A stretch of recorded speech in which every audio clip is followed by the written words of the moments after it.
Hello everyone, आप सभी का स्वागत है। मैं अमन कनौजे मेरे यूट्यूब चैनल में, जिसका नाम है study chemistry with Aman.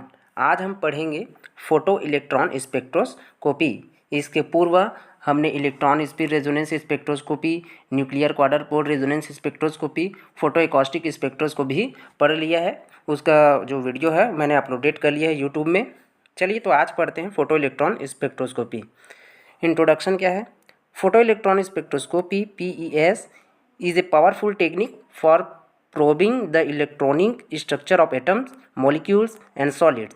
It is based on the photoelectric effect, where photons eject electrons from a sample, and the energies of these emitted electrons are analyzed.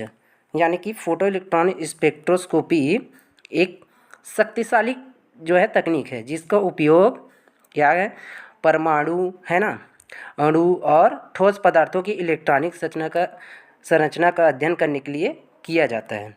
यह जो है फोटो इलेक्ट्रिक है ना प्रभाव पर क्या है, बेसिस है, जिसमें फोटोनों की सहायता से सैंपल से इलेक्ट्रॉन बाहर निकाले जाते हैं और इन उत्सर्जित इलेक्ट्रॉनों की ऊर्जा का क्या किया जाता है, एनालाइज्ड यानी कि विश्लेषण किया जाता है। फोटोन आप सभी जानते हैं, फोटोन जो है जैसे सूर्य की रोशनी है, टॉर्च की रोशनी है ना, कोई भी बल्ब की रोशनी है, तो वो रोशनी क्या होता है, उसके जो किरण है ना, वो किरण में बहुत सारे वो किरण जो है बहुत सारे कणों से मिल करके बने होते हैं, जिसमें व्याप्त क्या होती है, एनर्जी होती है। उसी को क्या कहा जाता है, उस कण को ही फोटोन कहा जाता है। अब देख लेते हैं इसका definition. Photoelectron spectroscopy is a technique that involves the irradiation of a substance with ultraviolet or X-ray photons and the subsequent measurement of the kinetic energy of the ejected electrons to determine the binding energies of electrons in a material। यानी कि photo electron spectroscopy एक ऐसी तकनीक है जिसमें किसी पदार्थ पर अल्ट्रावायलेट या एक्सरे फोटोनों का विकिरण किया जाता है, इरेडिएशन किया जाता है। इसके बाद क्या होता है, उसमें जो है ना उत्सर्जित इलेक्ट्रॉन की जो गतिज ऊर्जा है ना, वो जो वो होता है, वो उत्पन्न होता है, उसको क्या किया जाता है, मेज़र किया जाता है या तो मापा जाता है, ताकि जो है इलेक्ट्रॉनिक है ना, जो इलेक्ट्रॉनों की बाइंडिंग ऊर्जा या बंधन ऊर्जा को ज्ञात किया जा सके। तो ये हो गया इसका डिफिनेशन। प्रिंसिपल देख लेते हैं। PES based on Einstein's photo electric equation, यानी कि पीएस का आधार जो है वो आइंस्टीन का फोटो इलेक्ट्रिक समीकरण है। क्या है, energy photon equal to KE plus BE plus sign.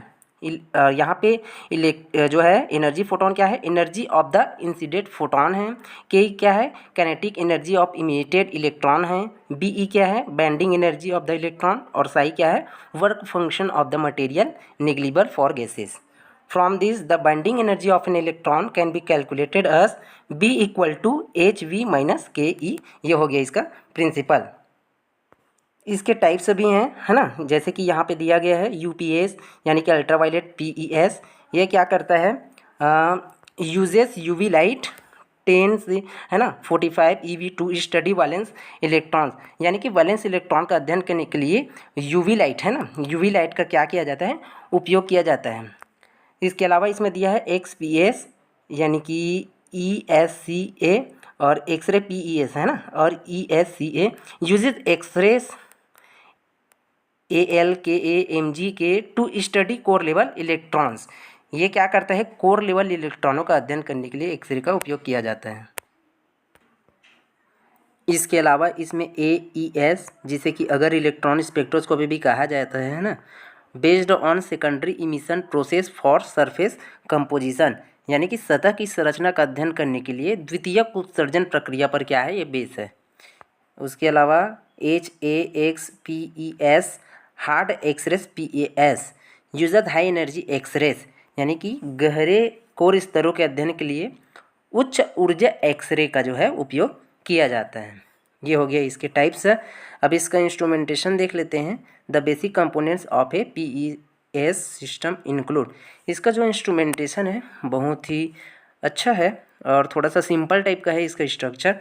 और कंपोनेंट्स में इसका जो इंस्ट्रूमेंटेशंस के जो कंपोनेंट्स दिया गया है उसमें ये ज़्यादातर क्लासीफाइड नहीं है ना, ओनली इसका इंस्ट्रूमेंटेशन का नाम बस दिया गया है कि इसमें कौन कौन से पार्ट्स पाए जाते हैं। जैसे कि पहला यहाँ पे फोटोन सोर्स दिया गया है, सैंपल चैम्बर दिया गया है, और इलेक्ट्रॉन एनर्जी एनालाइज़र दिया गया है, डिटेक्टर सिस्टम दिया गया है और डाटा प्रोसेसिंग यूनिट दिया गया है। जैसे कि ये आपका फोटॉन सोर्स है, यहीं से एक्सरे अल्ट्रावायलेट जो विकिरण हैं ये सैंपल चैम्बर की ओर आगे बढ़ती है। ये आपका सैंपल चैम्बर, ये छोटा सा है ना वर्गाकार जो दिखाई पड़ रहा है, ये है आपका सैंपल चैम्बर। और ये जो बड़ा सा जो ये दिख रहा है ये पार्ट, इसको बोलते हैं इलेक्ट्रॉन एनर्जी एनालाइज़र। इसके अलावा इसमें डिटेक्टर सिस्टम भी है और डिटेक्टर सिस्टम से ये वाला जो आपका जो लाइन है इसको यहाँ से डाटा प्रोसेसिंग यूनिट से आप जोड़ देंगे, है ना। तो ये आपका जो कंप्यूटर या डाटा प्रोसेसिंग यूनिट जिसको बोला जाता है, ये इसका जो है बन जाएगा। तो इसका जो है इलेक्ट्रॉन है ना, तो इसका जो इंस्ट्रूमेंटेशन है बहुत ही सिंपल डायग्रामेटिक है। अगर फिर भी अगर पूछ दिया जाए कि इंस्ट्रूमेंटेशन कैसे कार्य करता है, तो चलिए थोड़ा बहुत देख लेते हैं ना क्या क्या इसका जो है कार्य है।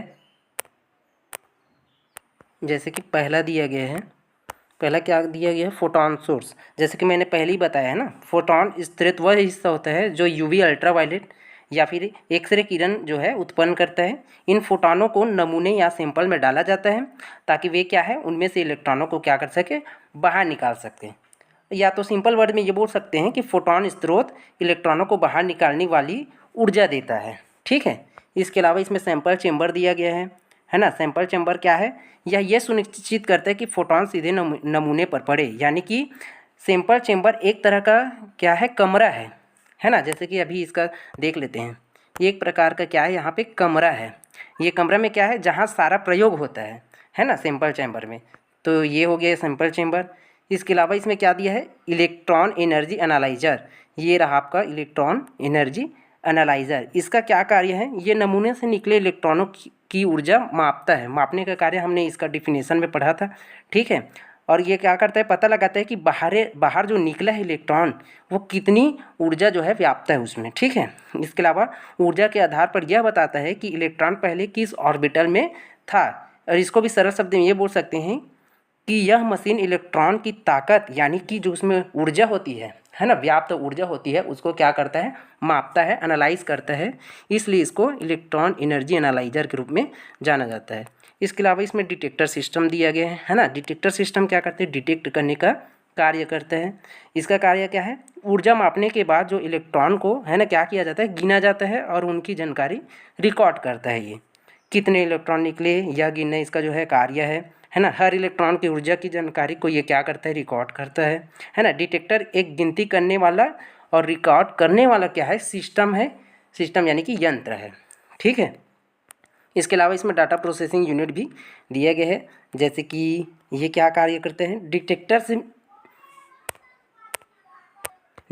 से मिली जो क्या है, जो भी रिकॉर्ड जो किया गया है ना, जो भी जानकारियां हैं उसको क्या करता है, कंप्यूटर में प्रोसेस करके एक स्पेक्ट्रोग्राफ तैयार करता है, सभी डेटा को समझने लायक बनाता है। तो ये हो गया इसका डाटा प्रोसेसिंग यूनिट। चलिए देखते हैं इसका एप्लीकेशन में क्या क्या दिया गया है, लाइन से पढ़ते हैं। जैसे कि पहले दिया गया है सरफेस कंपोजिशन एनालिसिस, यानी कि सतह संरचना का विश्लेषण इसके माध्यम से किया जा सकता है। ऑक्सीडेशन स्टेट डिटर्मिनेशन है, ऑक्सीकरण अवस्था का निर्धारण कर सकता है। केमिकल इन्वायरमेंट एनालिसिस है, रासायनिक वातावरण का भी क्या कर सकता है, एनालिसिस कर सकता है। Band structure studies in solids, यानी कि ठोस पदार्थों में बैंड संरचना का अध्ययन कर सकता है ना। और क्या है, कैटालाइसिस एंड कोरेशन स्टडी, यानी कि उत्प्रेरण और जंग का भी यह अध्ययन करता है। Thin film and semiconductor analysis, यानी कि पतली परत जो होता है ना, और सेमीकंडक्टर का जो है एनालिसिस ये कर सकता है। इसके अलावा इसमें क्या दिया गया है, एडवांटेज दिया गया है। जैसे कि नॉन डिस्ट्रक्टिव टेक्निक है ना, हाई सरफेस सेंसिटिविटी है, केमिकल स्टेट आइडेंटिफिकेशन करता है ना, उसके लिए लाभ है ना। क्वांटिटेटिव एनालिसिस पॉसिबल है इससे। Wide range of simple type से नमूनों की विशेष श्रृंखला पर भी ये क्या करता है, लागू होता है। और इसका डिसएडवांटेज भी आप यहाँ से देख सकते हैं। इसका डिसएडवांटेज यहाँ पे रिक्वायर्स हाई वैक्यूम है, सरफेस कंटामिनेशन अफेक्ट्स रिजल्ट्स है, नॉट सुटेबल फॉर लिक्विड और बायोलॉजिकल सैंपल्स इजीली, है ना, लिक्विड्स के ऊपर ये बेस्ड नहीं है। एक्सपेंसिव इंस्ट्रूमेंटेशन दिया गया है और रिक्वायर्स स्किल्ड ऑपरेशन। ये तो हो गया इसका डिसएडवांटेज। तो ये पूरा जो नोट्स था ये था फोटो इलेक्ट्रॉन स्पेक्ट्रोस्कोपी का ठीक है। अब इसके अलावा यहाँ पे कभी कभी पूछा जा सकता है कंपेरिजन विथ अदर टेक्निक्स, यानी कि जो आपका फोटो इलेक्ट्रॉनिक स्पेक्ट्रोस्कोपी है वो फोटो एकस्टिक स्पेक्ट्रोस्कोपी के साथ में इसका कंपेरिजन जो है पूछा जा सकता है। ठीक है, 10 नंबर के क्वेश्चन में हो सकता है कि फोटो इलेक्ट्रॉनिक्स के स्पेक्ट्रोस्कोपी या फिर फोटो एकॉस्टिक स्पेक्ट्रोस्कोपी या nuclear quadrupole resonance spectroscopy, ये सभी 10 नंबर के क्वेश्चन में इन सब का इंस्ट्रूमेंटेशन प्रिंसिपल ना पूछा जाए, है ना, ये भी हो सकता है। लेकिन क्या है, इसका कंपैरिजन भी कभी कभी पूछा जा सकता है और शायद पिछले साल पूछा भी गया है। और कभी कभी और एक चीज़ और भी ये ध्यान रखिएगा, जब भी आप लिखते हैं, है ना, तो जैसे एग्ज़ाम में प्रिंसिपल इंस्ट्रूमेंटेशन पूछा जाता है तो आप बेसिक से पहले इसका डिफिनेशन लिखेंगे, इंट्रोडक्शन लिखेंगे, है ना, बेसिक। लेकिन जो इसका प्रिंसिपल इंस्ट्रूमेंटेशन पूछा गया है उसको तो आप और भी अच्छे से लिखिए। क्या है ना, जो चेक करता है उसका ध्यान पूरा माइंड सेट जो क्वेश्चन पूछा गया है उस पर रहता है, तो आप पूरा डिटेल में उसका इंस्ट्रूमेंटेशन और प्रिंसिपल को लिखेंगे। तो यहाँ पे कंपैरिजन भी दिया गया है, जैसे कि पीएस वर्सेस पीएस है ना, जैसे कि फोटो इलेक्ट्रॉनिक स्पेक्ट्रोस्कोपी के साथ में फोटो एकॉस्टिक स्पेक्ट्रोस्कोपी है।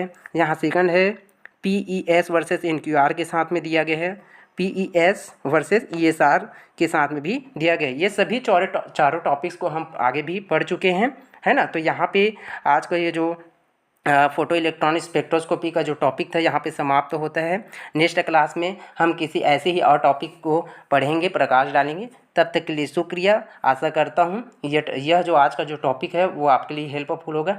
नेक्स्ट क्लास में हम ऐसे ही इंस्ट्रूमेंटेशन वाला कोई और टॉपिक को पढ़ेंगे। तब तक के लिए दीजिए इजाज़त। बहुत बहुत धन्यवाद।